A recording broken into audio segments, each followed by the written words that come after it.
Chaita ndimbe maiva wangu wepadhuze vamwe havana basa nemakule asi ndikaona mufananidzo ndinofunga kure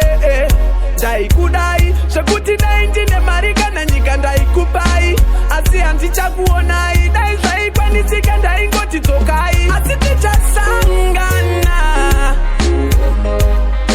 ndinovimba tichasangana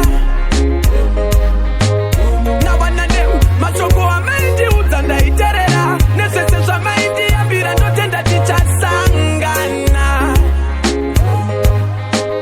navana tamba kuudzwa akaonekwa nembonje moyo wako ngaugare wakachena sedonje vane makuhwa varuvenga usaterere usanzwe ndizvo zvamakandiudza ende handikanganwe sekuru vangu vamarufu handina kufara pamakaenda nerufu zvekuti ndotomboti dai takaenda tiri tu kudenga ikoko ndovimba munofara ende tichasangana ndinovimba tichasangana navana mashoko amaindiudza ndaiterera nezvese zvamaindiyambira ndotenda tichasangana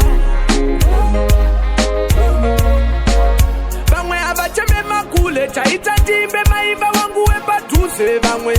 havana basa nemakule asi ndikaona mufananidzo ndinofunga kure ndaikudai zvekuti dai ndine mari kana nyika ndaikupai asi handichakuonai dai zvaikwanisika ndaingoti dzokai asi tichasangana ndinovimba tichasangana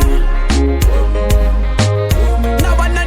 mashoko amaindiudza ndaiterera nezvese zvamaindiyambira ndotenda tichasangana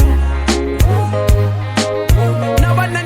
tamba kuudzwa akaonekwa nembonje moyo wako ngaugare wakachena sedonje vane makuhwa varuvenga usaterere usanzwe ndizvo zvamakandiudza ende handikanganwe sekuru vangu vamarufu handina kufara pamakaenda nerufu zvekuti